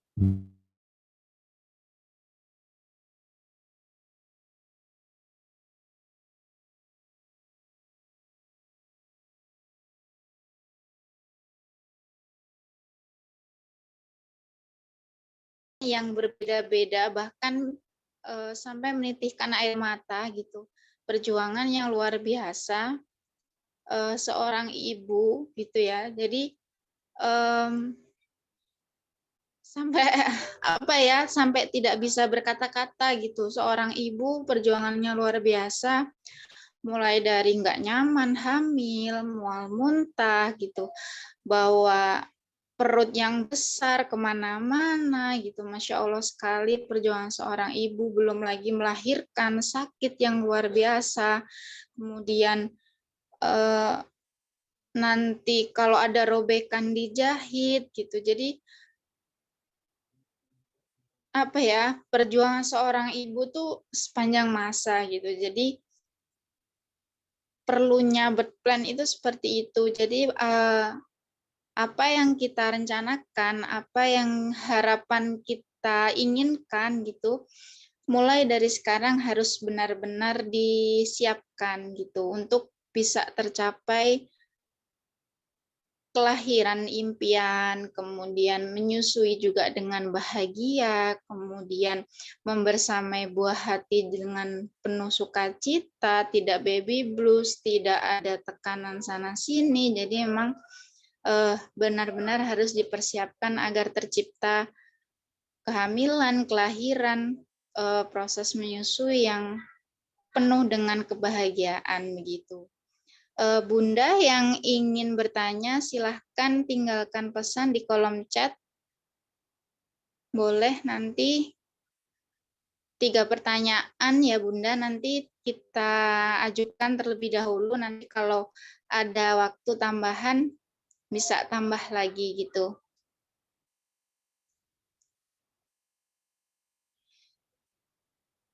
Monggo Bunda yang ingin bertanya.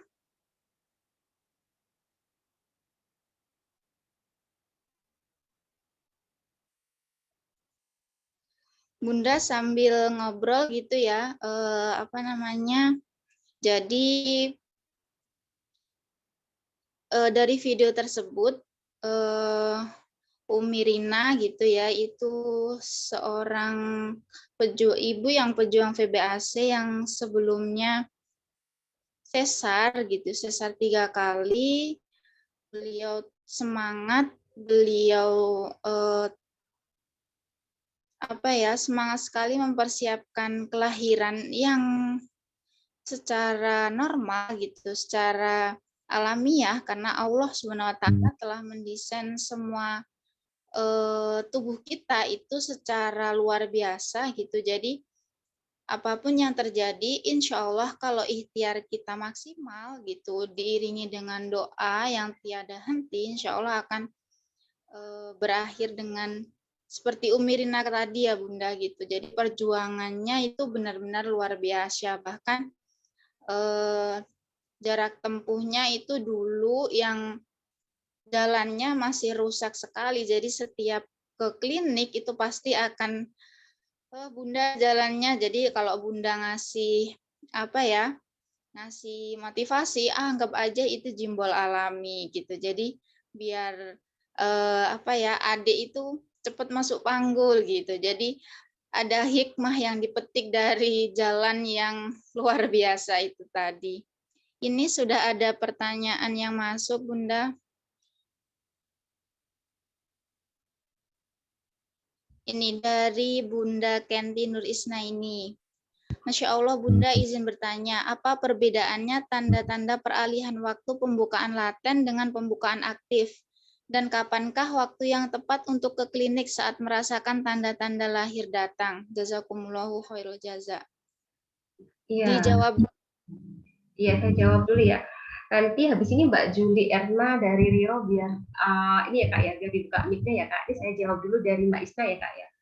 Ini Mbak Isna, perbedaan fase laten dan aktif gitu ya. Jadi kalau fase laten itu ketika kontraksinya itu masih belum teratur Kak. Datanya dia pendek-pendek, durasinya kurang dari 45 menit ya kebanyakan. Terus kemudian frekuensinya itu biasanya masih 15 menit, ya di atas 10 menit, 15 menit kayak gitu. Nah, kemudian ini pembukaannya itu pembukaan 1 sampai 3 cm. Itu silahkan masih bisa untuk beraktivitas seperti biasa. Ya, pembukaan 1, 2 itu masih, kalau di sini masih belum dikatakan mau melahirkan tuh. Bukaan 1 silahkan jalan-jalan kemana monggo silahkan, masih sambil masak, sambil apa itu silahkan masih bisa. Nah, nanti kita lihat gimana dong Pun nanti kalau kontraksi sakit gitu ya. Itu nanti kita berlatih dengan nafas. Jadi pada saat nafas fase laten itu ada tekniknya. Jadi bagaimana biar tetap nyaman pada saat kontraksi. Kemudian pada aktif itu pembukaan 4 sampai 7 ya, 7, 8 itu aktif di mana kontraksinya sudah mulai intens. Jadi datangnya setiap 5 menit sekali, durasinya lebih dari 45 menit ya. Kemudian kapan dong kita harus ke klinik gitu ya, itu kita gunakan rumus ya 511 gitu kan. 511 itu adalah ketika kontraksi setiap 5 menit sekali, durasinya 1 menit dalam 1 jam. Nah, itu biasanya udah pembukaan fase aktif. Nah, itu ya untuk tanda-tanda ini ya. Nah, nanti kita ibu hamil ketika usia udah 8 ini di kelas atau 8-19 nanti kita ajarin cara penggunaan aplikasi kontraksi. Kenapa ya? Karena agar nggak di-prank gitu ya. Jauh-jauh ternyata masih pembukaan 1. Ada itu dulu pernah dari Magetan. Dari Magetan itu seminggu yang lalu gitu ya, itu kayak ngerasa keluar cairan gitu, datang kayak gitu. Di sini udah 2 hari karena rumahnya jauh gitu, ditunggu 2 hari. Itu pembukaan juga tetap gitu. Akhirnya beliaunya pulang lagi ke Magetan kayak gitu kan, 3 hari baru datang gitu pembukaan 3. Nah itu baru 2 hari lagi nginep di sini baru pembukaan sudah melahirkan. Jadi seperti itu. Jadi pentingnya untuk mempersiapkan dan mengetahui tanda-tanda kelahiran dan bagaimana cara menghitung kontraksinya, durasinya. Nanti kami sampaikan nih ya, pakai aplikasi kontraksi ada. Silahkan download aplikasi kontraksi dan cara pemakainya nanti dipelajari. Jadi semakin jenengan tenang di rumah, ya semakin nyaman, itu nanti juga akan semakin cepat proses kelahirannya. Gitu ya, Mbak Isna ya, Mbak Kentider Isna ini. Kemudian Mbak Juli Irna, Mbak Ufa, silakan dibuka ya mic-nya. Silakan Mbak Juli Irna dari Riau. Bunda Juli, ada yang mau disampaikan mungkin?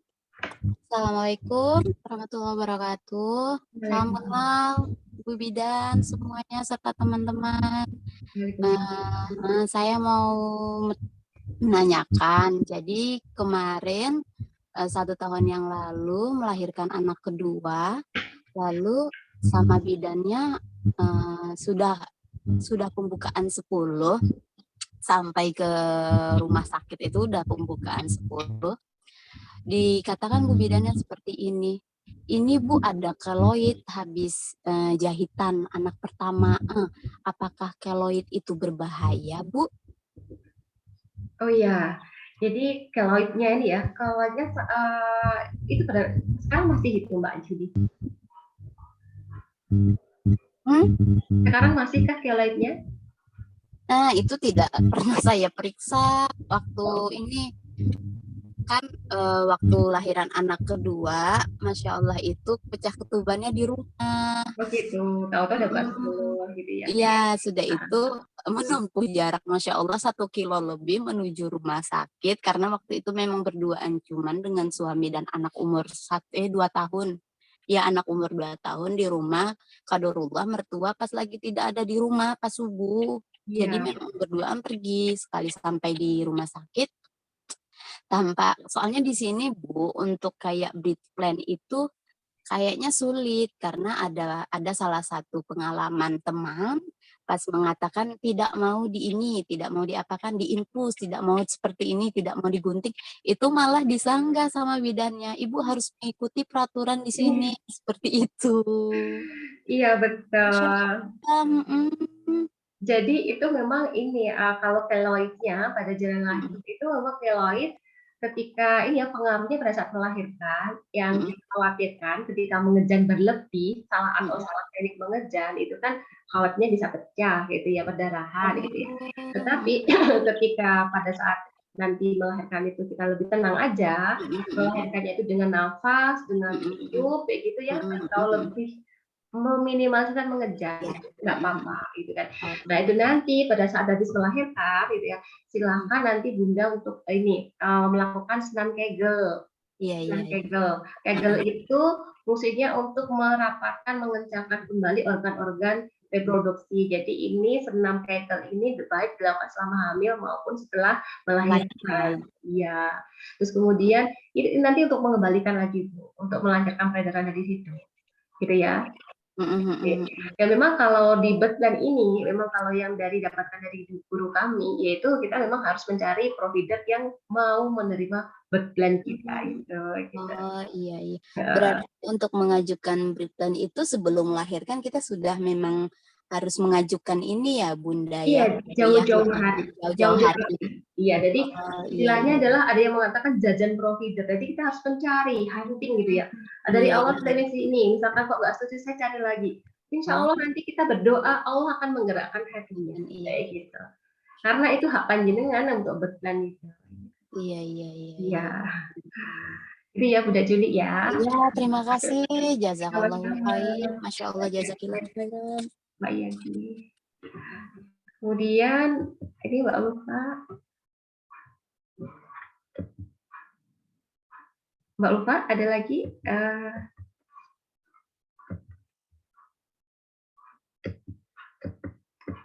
Dari Ibu Ayesa ya Mbak Ufa?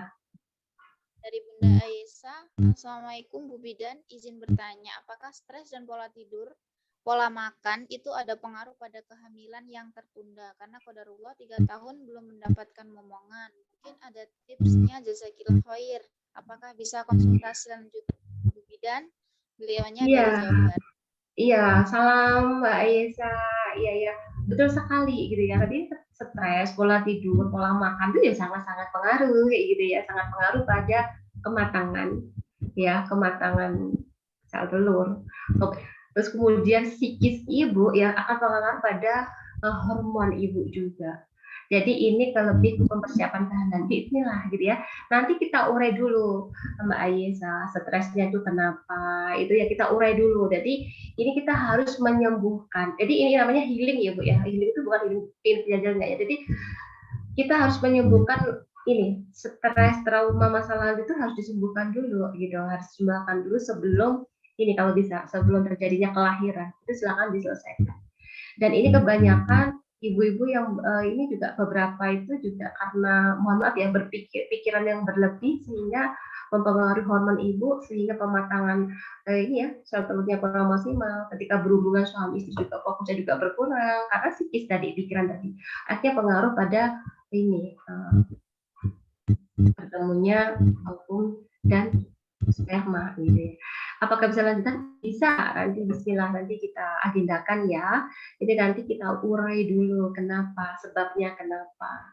Jadi ketika panjenengan sudah sama-sama rilis, semua-semua sudah ikhlas, sudah tenang, insya Allah Allah akan berikan pada saat yang sudah siap. Gitu. Kemudian gitu ya Bunda Aisyah ya, nanti bisa lanjut ya. Kemudian Mbak Endang ya, Mbak Endang Lestari. Bunda Endang Lestari, saya pernah mendapati pasien yang awalnya santai, tenang, tiba pembukaan 9. Pasien tidak mau disentuh bahkan meronta-ronta. Gimana ya Bun untuk menenangkan pasien seperti ini? Iya, Bu Endang ini ya, salam ya, ini Bu Bidan gitu ya. Jadi begini, proses fase kelahiran itu kan ada 3 ya, di fase laten, fase aktif, dan fase transisi. Ya, ini saya ngalamin anak kedua. Fase transisi itu di mana pembukaan 8 hingga pembukaan 10. Pembukaan 8-10 itu di mana sang ibu sudah kehilangan kesopanan. Ibu sudah merasa, Masya Allah, udah hilang kesopanan itu udah di luar kendali. Ibu menyerah, ibu sudah tidak peduli dengan lingkungannya, ibu mulai menangis, ibu mulai rapuh. Nah, ini ketika pembukaan 8, 9, 10. Nah, kabar bahagianya, terus apa dong sebagai provider, sebagai bidan, apa yang kita harus lakukan? Kita harus hadir di situ, hadir penuh di situ. Kita tenangkan, ya. Kita bimbing lagi, ingatkan dengan doa-doa, dengan zikir-zikir, gitu kan. Nah, kemudian ini jangan jangan kalimat yang negatif atau kalimat perintah, kalimat yang kasar itu hindari deh gitu. Karena pada saat ini ibu tuh hanya ingin dipeluk, hanya ingin ditenangkan, itu aja. Hanya kemudian dibimbing nafasnya kayak gitu kan. Karena pada saat ini udah nggak bisa berpikir apa-apa, hanya ngikutin apa yang disampaikan providernya, hanya mengikuti apa yang disampaikan orang-orang tim kelahiran di sekelilingnya. Kemudian bagaimana menilai dengan seperti itu? Jadi dengan dipeluk, ditenangkan, nafas sayang, nafas. Boleh bersuara, boleh, tapi bersuaranya itu relax. Nanti diajarkan ketika pas hamil. Jadi tadi ada rendah ya, atau juga sebutkan ayo la ilaha illallah Allahu akbar terus dipikir gitu Al-Fatihah itu monggo doa-doa subhanallah doa-doa dikir mampunya itu disampaikan bersatu. Kemudian agar apa? Agar dia fokus bahwa Allah yang akan melahirkan. Dan ini wajar sekali Bunda ketika pembukaan 8, 9, 10 ibu itu sudah hilang kesopanan, dia meronta itu wajar sekali. Ini adalah fase transisi. Dan kabar baiknya itu sebenarnya 15 hingga 30 menit itu adik akan lahir. Dan kebanyakan ibu sering kali itu menyerah ya. Menyerah itu udah pembukaan sekian. Betapa banyak udah buka 9, 10 akhirnya sesar. Karena dia merasa nggak kuat gitu. Jadi ini adalah bisa disampaikan ya nanti pada saat periksa kehamilan kayak gitu fase-fase ini. Gitu ya, Bu Endang ya. Monggo Mbak Ulfa selanjutnya. Bunda mohon izin ini ada 2 pertanyaan lagi ya, tambahan waktunya untuk menjawab. Ini dari Bunda Fitri Dwi Ramdhani. Mohon izin untuk bertanya, apakah melaksanakan birth plan bisa untuk calon bumil atau untuk promil yang masih belum dipercaya Allah untuk menjadi seorang ibu dan orang tua? Bisa, bisa Mbak Fitri, gitu ya, betul bisa. Jadi dengan tulis aja. Ini pengalaman saya juga alhamdulillah sudah mengalami bagaimana agak lama menunggu ini ya momongannya gitu ya. Anak pertama alhamdulillah diadopsi cepat, anak kedua itu 10 bulan. Bagi saya 10 bulan itu waktu sangat lama sekali. Telat seminggu saya tes negatif, telat 5 hari saya tes negatif. Jadi saya pernah merasakan bagaimana ibu-ibu yang sedang menanti itu rasakan. Saya nangis deh gitu pada saat seperti itu. Saya nanti gimana saya. Kemudian saya lebih ke aktif ya, mengalihkan aktif dalam kegiatan. Kemudian saya lebih tenang, relaksi juga gitu. Kemudian saya cari nama dulu, nama. Kan pada saat itu ini anak perempuan. Jadi saya cari nama anak saya dulu. Gitu. Sebelum punya hamil itu saya cari nama dulu. Saya namanya Mazaya pada saat itu. Dan dengan akhirnya saya nggak terfokus pada situ dan diizinlah kemudian ya pasrah gitu. Bulan depannya Allah kasih dan 5 bulan di USG itu alhamdulillah perempuan ya, nama kami namakan juga Mazaya gitu. Jadi mau nggak betan itu boleh. Betan itu ada tidak hanya untuk melahirkan tapi untuk kehidupan kita sehari-hari itu juga direncanakan. Nanti aku 5 tahun kemudian bagaimana, 10 tahun kemudian gimana, nanti aku ketika usia 40 tahun nanti aku harus gimana. Itu juga termasuk. Jadi rencana kehidupan itu juga harus ada gitu ya. Itu Mbak Fitri gitu ya. Nanti untuk promil untuk ini boleh nanti kita sharing gitu ya, ada pendampingan gitu. Oke, Mbak Nurtika. Satu lagi Bunda Nurtika Sulistiani. Bismillah, Bu Bidan izin bertanya, apakah ketika ada wasir yang muncul saat kehamilan akan berpengaruh pada proses kelahiran? Lalu bagaimana Bun mengatasinya? Wasir ya, ini oke. Nah, ini ibu semuanya ya, ini karena wasir pada saat kehamilan ya. Jadi karena ini ya pengaruh kehamilan itu kan kadang ibu itu punya jadi bebelan gitu ya, konstipasi gitu. Akhirnya menyebabkan ininya wasirnya tiba-tiba muncul gitu ya, apalagi kalau mengejan itu mau dipaksa mengejan itu muncul. Nah, terus gimana dong gitu ya, pengaruh nggak pada proses kelahiran?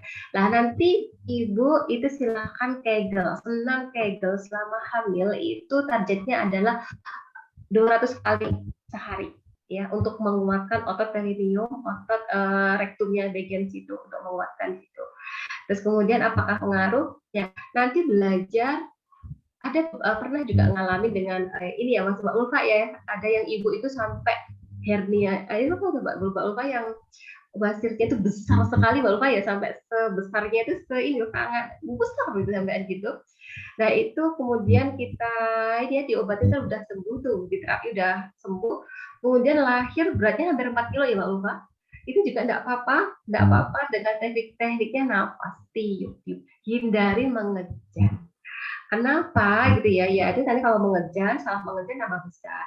Apa bisa lu nanti kalau melahirkan dengan tiup-tiup? Bisa gitu ya, nanti ada tekniknya gitu kan. Jadi teknik nafas untuk melahirkan itu bagaimana? Jadi teknik diafragma gitu ya. Jadi dengan tiup tapi perutnya agak setengah tidak. Gitu. Jadi nafas. Tapi perutnya sedang ditekan kayak gitu. Dan nanti juga akan memudahkan panjenengan dan akan menghindari besarnya pengawas. Bismillah bisa. Ayo mulai ketika sekarang hamil sedang wasir, silahkan kegel 200 kali sehari. Insya Allah bisa melahirkan normal bismillah. Dijaga makanannya, dijaga olahraganya. Ya. Sudah terjawab semua pertanyaannya Bunda. Terima kasih Bunda Umi atas waktu yang diberikan.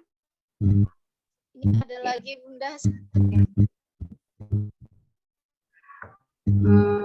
Iya, Pak Tia. Dari Bunda. Ya. Bunda, kalau masa kehamilan itu dibatasi sampai usia berapa? Maksudnya batas usia kehamilannya gitu ya? Sejak gitu ya maksudnya Mbak Tia ya. Jadi 9 bulan itu ya maksudnya, atau usia ibunya? Oh usia ibu, oke. Ya, kalau secara teori gitu ya, kalau secara teori itu memang kalau ketika usia 35 tahun ke atas itu kan termasuk resiko, gitu kan, resiko tinggi dan sebagainya gitu, itu secara teori ya gitu kan. Tetapi beberapa kali itu kami membersamai para ibu yang melahirkan usianya 43 tahun, 44 tahun, 45 tahun itu bisa kayak gitu kan. Tetapi ya itu tadi kembali semua disiapkan, direncanakan. Kalau ini batasnya ya kalau secara kehamilan ya itu ini nggak ada batas usia sebenarnya gitu ya, 40 tahun masih kayak gitu, masih bisa masih. Nanti gimana melahirkan biidznillah yang usia 44, 45 tahun melahirkan dengan normal ada kayak gitu.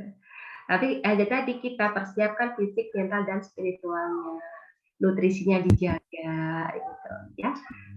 Gitu ya, Bunda Tia. Mungkin kalau usianya sudah di atas 35 tahun nanti persiapan akan beda dari yang di bawah 35 gitu ya Bunda. Jadi mungkin berbeda karena kan sudah 35 ke atas biasanya kan keluhan-keluhan juga akan berbeda di saat yang sudah 35. Alhamdulillah sudah selesai pertanyaannya semua gitu ya Bunda. Terima kasih atas ilmu yang luar biasa ini mewujudkan kelahiran impian. Semoga Bunda yang sedang hamil, yang mau hamil, yang mempersiapkan kelahiran, mempersiapkan kehamilan dipermudah, semoga disegerakan dan apa yang diwujudkan, apa yang diimpikan, semoga sesuai dengan harapannya begitu. Rangkaian dari Zoominar kita malam ini selesai Bunda, alhamdulillah. Ini Zoominar yang nanti jika ada konsultasi atau ingin ngobrol lebih lanjut dengan Bunda Umi atau mau berkunjung bisa nanti chat admin gitu ya Bunda. Nanti biar bisa diteruskan ke Bunda Umi gitu. Izin menyampaikan kesimpulan dari materi yang sudah disampaikan Bunda Umi. Jadi berplan mewujudkan kelahiran impian, masa kehamilan adalah masa untuk menyiapkan awal hidup yang penuh berkah. Masa kehamilan adalah masa untuk mempersiapkan kelahiran, yaitu persiapan fisik, persiapan spiritual, kemudian persiapan mental. Allah SWT telah mendesain dan menciptakan tubuh kita secara sempurna untuk hamil, melahirkan, hingga menyusui.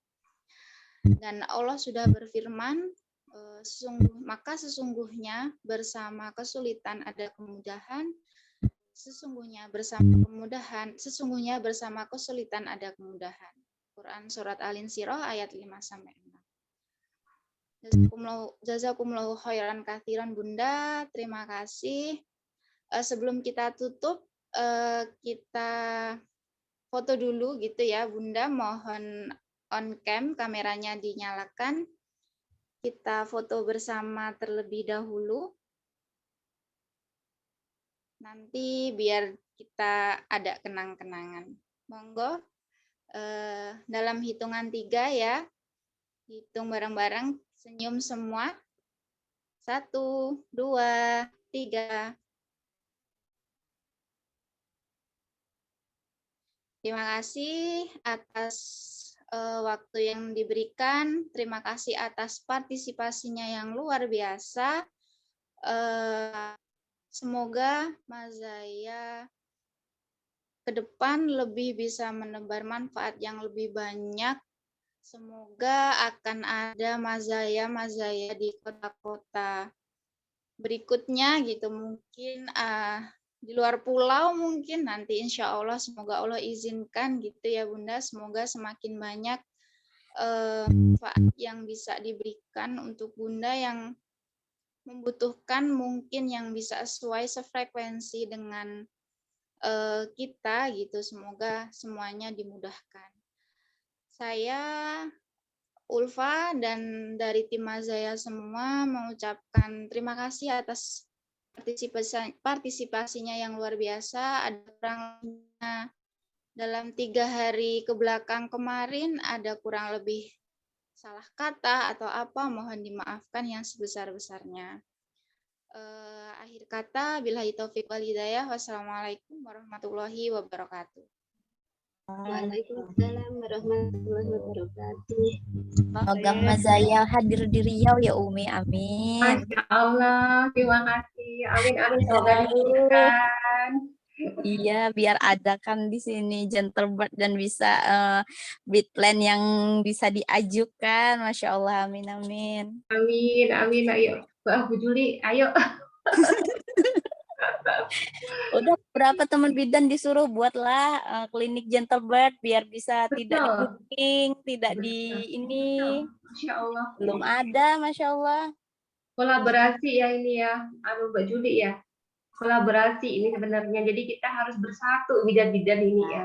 Iya, Masya Allahnya sekarang memang bidan rata-rata mau bagaimanapun tiba-tiba pasien datang langsung gunting tanpa minta permisi atau apa. Iya, iya itu. Rata-rata. Iya itu yang kita kembalikan lagi naturalnya gitu ya. Bismillah, semoga Allah mudahkan. Amin, amin, amin, amin. Ya. Matur suwun, jazakallahu khairan rawuhnya. Masya Allah. Masya Allah.